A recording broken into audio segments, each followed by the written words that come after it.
ഉള്ളൂർ കാർത്തികേയൻ എന്ന ആനയെ പാപ്പാൻ മർദ്ദിച്ചുവെന്ന് പൗരസമിതിയുടെ ഒരു പരാതി വന്നിട്ടുണ്ട്. മദ്യപിച്ച ശേഷം പാപ്പാൻ വിഷ്ണു ആനയെ മർദ്ദിച്ചുവെന്നാണ് പരാതി.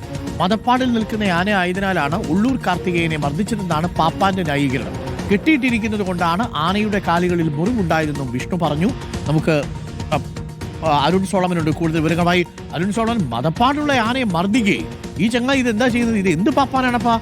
പൗരസമിതി പറയുന്നതിൽ കഴമ്പുണ്ടോ Arun? Good morning. Good morning Arun. ഇന്നലെയാണ് പൗരസമിതി ഇതുമായി ബന്ധപ്പെട്ട ഒരു പരാതി പോലീസിനും വനം വകുപ്പിനും സബ് ഗ്രൂപ്പ് ഓഫീസർക്ക് അടക്കം നൽകിയിരിക്കുന്നത്. ഞാനിപ്പോൾ നിൽക്കുന്നത് ഈ ഉള്ളൂർ കാർത്തികേയന്റെ അടുത്താണ്. ഇന്നലെ നമ്മളിവിടെ നിന്നും കണ്ട ദൃശ്യങ്ങൾ, നാട്ടുകാർ പകർത്തിയ ഒരു ദൃശ്യങ്ങളാണ് പുറത്തു വന്നത്. അതിൽ പാപ്പാൻ വിഷ്ണു ആനയെ തുടർച്ചയായിട്ട് തല്ലുന്ന ഒരു ദൃശ്യങ്ങൾ പുറത്തു വന്നിരുന്നു. അതിന് പിന്നാലെയാണ് പൗരസമിതി ഇതുമായി ബന്ധപ്പെട്ടൊരു പരാതിയും നൽകിയത്. പക്ഷേ പാപ്പാൻ പറയുന്നത് മതപ്പാടിൽ നിൽക്കാൻ തുടങ്ങിയിട്ട് കഴിഞ്ഞ 1.5 മാസത്തിലധികമായി ആനയുടെ കാലുകളിൽ മുറിവുണ്ട്. തുടർച്ചയായിട്ട് ഇത്രയും നേരമായി ഇത് ഇപ്പോഴും ആന വയലന്റ് ആണ് അരുൺ.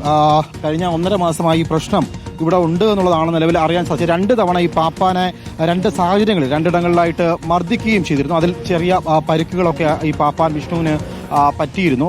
സ്വാഭാവികമായിട്ടും ആനയെ നിയന്ത്രണത്തിലാക്കാനായിട്ട് സാധാരണഗതിയിൽ ചിലപ്പോഴൊക്കെ തല്ലാറുണ്ട്. നല്ല മതപ്പാടുണ്ടവന്. ഇതൊക്കെ കെട്ടിയിട്ടേക്കുന്നതിന് ഉറഞ്ഞപ്പോ പറ്റിയതായിരിക്കും അല്ലേ? അതെ, തുടർച്ചയായിട്ട് 1.5 മാസമായി ആനയെ കെട്ടിയിടാൻ തുടങ്ങിയിട്ട് 90 മുതൽ 115 ദിവസം വരെ തുടർച്ചയായിട്ട് കെട്ടിയിട്ടാൽ മാത്രമേ മതപ്പാട് കഴിയുകയുള്ളൂ. അതിനുശേഷം മാത്രമേ അടുത്ത ഉത്സവങ്ങൾക്കും മറ്റ് കാര്യപരിപാടികൾക്കൊക്കെ ഈ ആനയെ കൊണ്ടുപോകാൻ സാധിക്കുകയുള്ളൂ എന്നുള്ളതാണ് പാപ്പാൻ പറഞ്ഞിട്ടുള്ളത്. എന്തായാലും നമുക്ക് പാപ്പാന്റെ ഒരു പ്രതികരണത്തിലൂടെ പോവാം. വിഷ്ണു, ഇപ്പോൾ പൗരസമിതി ഉന്നയിക്കുന്നത് വിഷ്ണു കഞ്ചാവ് ഉപയോഗിച്ചിരുന്നു. കഞ്ചാവ് ഉപയോഗിച്ച ശേഷം നിരന്തരമായി ആനയെ തല്ലുന്നു എന്നുള്ളതാണ്. അതിൽ എന്തെങ്കിലും കഴമ്പുണ്ടോ? ഞാൻ കഞ്ചാവ് ഉപയോഗിച്ചിട്ടില്ല. കഞ്ചാവ് ഉപയോഗിച്ച ഒരു തെളിവെങ്കിലും അവർ കാണിച്ചു തരണ്ടേ? എനിക്കത് പറയാൻ പറ്റും. ഞാനിവിടെ ഈ പറയുന്നവരാണ് ഇവിടെ വന്നിരുന്ന കഞ്ചാവ് പോലിയും വെള്ളപൊടിയും മദ്യപാനം എല്ലാം ചെയ്തത്. ചോദ്യം ചെയ്താനാണല്ലോ എന്നെ ഈ വീഡിയോ എടുത്ത് ഇപ്പോൾ പോസ്റ്റ് ചെയ്തത്, എന്നെ ഇപ്പോൾ ഇങ്ങനെ ആക്കിയത്. എൻ്റെ മനഃപൂർവ്വം എന്നെ അടിക്കാനും പിടിക്കാനും പലതവണ ഇവർ ഉപയോഗിച്ചിട്ടുണ്ട്. ഞാൻ ഈ കാര്യം ചോദിച്ചതിന് കാലിൽ എങ്ങനെയാണ് മുറിവ് പറ്റിയത്? മുറിവുണ്ടാകുന്നത് ഈ ചങ്ങല കിടന്നാണ് ആനയ്ക്ക് മുറിവുണ്ടാകുന്നത്. അത് ഈ മതപ്പാട് കാലങ്ങളൊക്കെ ആനയ്ക്ക് മുറിവുണ്ടാകത്തുള്ളൂ. മതപ്പാട് കാലങ്ങളിൽ ഈ ചങ്ങലകൾ ആന ഇപ്പം തന്നെ നിങ്ങൾ കണ്ടില്ലേ, ഈ ആന ഇവിടെ കാണിക്കുന്ന കാര്യങ്ങൾ നിങ്ങൾ കണ്ടല്ലോ. ഈ പ്രകാരത്തിൽ നമ്മൾ ആനയെ മസിൽ പിടിപ്പിക്കും. മരുന്ന് വെക്കാൻ വേണ്ടി നമ്മൾ ആനയെ പുറകോട്ട് നിൽക്കുമ്പം ആന നമ്മളെ തൊഴിക്കുകയും നമ്മളെ വന്ന് കൈക്ക് വാരുകയൊക്കെ ചെയ്യാറുണ്ട്. ഇതിനു മുൻപ് എപ്പോഴൊക്കെയാണ് വിഷ്ണുവിനെ ആന മർദ്ദിച്ചിട്ടുള്ള അങ്ങനെ ഉണ്ടോ? 2-3 പ്രാവശ്യം ഈ ആന എന്നെ മർദ്ദിച്ചിട്ടുണ്ട്. ഈ ആന കൊല്ലത്ത് വെച്ച് തന്നെ മർദ്ദിച്ചിട്ടുണ്ട്. തിരുവല്ല അമ്പലത്തിൽ വെച്ച് തന്നെ മർദ്ദിച്ചിട്ടുണ്ട്. ഈ തറയിൽ വെച്ച് തന്നെ മർദ്ദിച്ചിട്ടുണ്ട്. ഇതിന് മുന്നേ ഞാൻ ഇവിടുത്തെ ഉത്സവത്തിന് വേണ്ടി എടുത്ത സമയത്തും എന്നെ മർദ്ദിച്ചിട്ടുണ്ട് ഈ ആന. അപ്പോഴും ഈ ആനയുടെ കാര്യങ്ങൾ നോക്കിക്കൊണ്ടിരുന്നത് ഞാനാണ്. എത്ര വർഷമായി ആനയുടെ പാപ്പാനായിട്ട് ഇവിടെ ഉണ്ട്? ഇപ്പോൾ 5 വർഷം കൊണ്ട് ഈ ആനയ്ക്ക് ഞാൻ ഇവിടെ ഉണ്ട്. 5 വർഷം കൊണ്ട് ഞാനാണ് ഈ ആനയുടെ ആനക്കാരൻ. ദേവസ്വം ബോർഡിനോ മറ്റു ഉദ്യോഗസ്ഥർക്കൊന്നും പരാതിയില്ല. പക്ഷേ പൗരസമിതിക്ക് നാട്ടുകാരുമാണ് ഉന്നയിക്കുന്ന ആരോപണം. അതൊരു ആരോപണം മാത്രമാണോ? അതൊരു ആരോപണം തന്നെ. ഇവർ നമ്മളെ മനഃപൂർവ്വം ഇവിടുന്ന് മാറ്റാൻ വേണ്ടിയിട്ടുള്ള പരിപാടി. അവർക്ക് അതൊക്കെ ആനക്കാർ ഇവിടെ കൊണ്ടുവരണമെന്നുള്ള താല്പര്യങ്ങളുണ്ട്.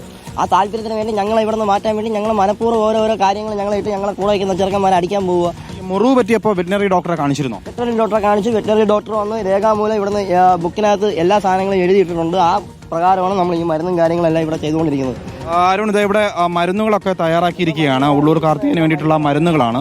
ഈ മരുന്നുകൾ നൽകണമെങ്കിൽ ആനയെ നിയന്ത്രണത്തിലാക്കണം. അതിന് വേണ്ടിയിട്ടാണ് ചില സമയങ്ങളിൽ തല്ലുന്നു എന്നുള്ളതാണ് നിലവിൽ പാപ്പാൻ വിഷ്ണു പറഞ്ഞത്. എത്ര പാപ്പാന്മാർ ഇപ്പോൾ ഉള്ളൂർ കാർത്തികനുണ്ട്? 2 പേരാണ് നിലവിൽ. 2 പേരാണ് ഈ ആനയുടെ 2 ആനകൾ. ബാക്കി എൻ്റെ കൂടെ ഉള്ളവരെല്ലാം ആനയുടെ തീറ്റ വെട്ടുകാരും തീറ്റ വലിക്കാൻ വേണ്ടിയും വരുന്നവരാണ്. അല്ലാതെ അവർ ഈ ആനയുടെ അടുത്തോട്ട് വരാറോ പോവാറോ ഒന്നുമില്ല. പിന്നെ ഈ കൈ കഴിക്കുന്ന ഈ കയർ പിടിക്കാൻ 2 പേര് വേണം. 2 പേരില്ലാതെ ഈ കയർ പിടിച്ച് അടുപ്പിക്കാൻ പറ്റത്തില്ല. ഒരാൾ നിന്ന് അപ്പുറത്ത് നിന്നാൽ മാത്രമേ ഈ കയർ അടിച്ചിട്ട് ആന സമ്മതിക്കത്തില്ല. ഈ കയർ പിടിച്ച് അടുപ്പിച്ചാൽ മാത്രമേ നമുക്ക് ഈ മരുന്നും കാര്യങ്ങളെല്ലാം ചെയ്യാൻ പറ്റത്തുള്ളൂ.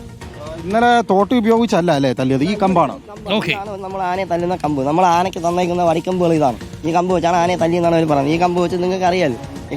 ചില വ്യക്തി താല്പര്യങ്ങൾ ഇതിന് പിന്നിൽ ഉണ്ടെന്ന് സംശയിക്കുന്നു. കാരണം ഇവിടെ ഈ പറയുന്ന ചില ആൾക്കാർ, പൗരസമിതിയിലെ ചില ആൾക്കാർ ഇവിടെ വന്ന് മദ്യപിക്കുകയും കൂത്താടുകയും ചെയ്യുന്ന ഒരു പ്രവൃത്തികളുണ്ട്. അതിന് വേണ്ടിയിട്ട് പാപ്പാമാരെ കരുതിയാക്കി ചെയ്യാൻ പാടില്ല. ഒരേ സമയം തന്നെ ആനയ്ക്ക് മതപ്പാടിലാണെങ്കിൽ അതിനനുസരിച്ചുള്ള ചികിത്സ നൽകുക. ദേവസ്വം ബോർഡിന് പരാതിയില്ല എന്നാണ് പറയുന്നത്. ആനയുടെ പരാക്രമം പ്രേക്ഷകർക്ക് കാണാം. മതപ്പാടിൽ നിൽക്കുന്ന ആനയല്ലേ, ഇത് സ്വാഭാവികമായിട്ടും അങ്ങനെയാണ് ഇത് പ്രതികരിക്കുക. ആനയ്ക്ക് എന്തറിയാം? തിരിച്ച് പൗരസമിതി അങ്ങനെ ഉദ്ദേശിച്ചത് അല്ലെങ്കിൽ ഏതെങ്കിലും തരത്തിൽ കള്ളം പറയുകയാണെങ്കിൽ അതും പൗരസമിതി ചെയ്യാൻ പാടില്ല. ആനയെ നോക്കുന്നത് ഈ പാപ്പാനാണല്ലോ. എന്താണ് സത്യം എന്നുള്ളത് പുറത്തു വരട്ടെ. അത് ദേവസ്വം ബോർഡാണ് അതിൽ തീരുമാനിക്കുന്നത്. ദേവസ്വം ബോർഡിന് ഈ പാപ്പാനെ കുറിച്ച് വലിയ പരാതിയില്ല എന്നുള്ളതാണ് നമുക്കറിയാൻ കഴിയുന്ന വിവരം.